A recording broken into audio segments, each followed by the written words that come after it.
சங்கீத ஸ்வரங்கள் ஏலே கணக்கா அந்த அந்த மொமெண்ட் தான் இன்னைக்கு வீட்டுக்குள்ள இருக்க அத்தனை பேருக்கும் இருந்ததை நம்மளால பார்க்க முடிஞ்சு. பார்வதி மேல ஜென்ரலா நம்மளுக்கு எல்லாம் கோவம் வரும், என்ன கதை சொல்லும் போது இப்படி எஞ்சி போறீங்க அப்படின்ட்டு.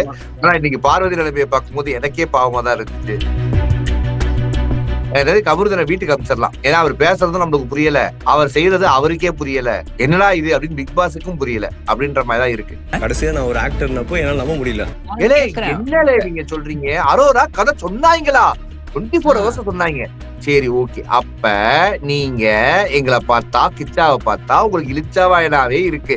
இன்னைக்கு சபரி சொல்றாரு கதையை போடுறீங்க, இவரு பேர் எஃப்ஜே சொல்றாரு கதையை போடுறீங்க. சோ இந்த 2 பேரை ஜெய்காலி அதுல வர எஃப்ஜே நடிச்சிருக்காரு, அப்ப அவரும் விஜய் டிவி ப்ராடக்ட் தான், லாஸ்டார்லாம் ஒளிபரப்பாச்சு அப்படின்லாம் 1+1 2+2 3/3 அப்படின்னு கணக்கு போட்டு பார்த்தா உங்க ப்ராடக்ட், உங்களுக்கு யாரு இந்த வீட்டுக்குள்ள வேணும், யாரு உங்களுக்கு ஃபியூச்சர் வேணும்னா அவங்க கதையை நீங்க போடுவீங்க, யாரு உங்களுக்கு வேணவே வேணாம்னா அவங்க கதையை எடிட் பண்ணி 24/7 போய் பார்த்துக்கணும் ஹாட்ஸ்டாருக்கு அனுப்பிச்சு விட்டுறீங்க. புரியல. உங்களெல்லாம் 18 பேரை 20 பேரை நம்பி நாங்க வீட்டுக்குள்ள அமிச்சோம்.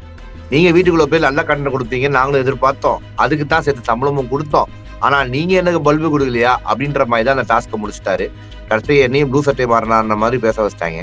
பிக் பாஸ் ஜோ மைக்கேல் உங்க ப்ரோக்ராமில எவ்ரிடே நைட்டு 10:30 மணிக்கு அவங்க என்ன வேணா பண்ணட்டும், அவங்க முகத்திரையை நாம இங்க சிறப்பா கிழிப்போம்.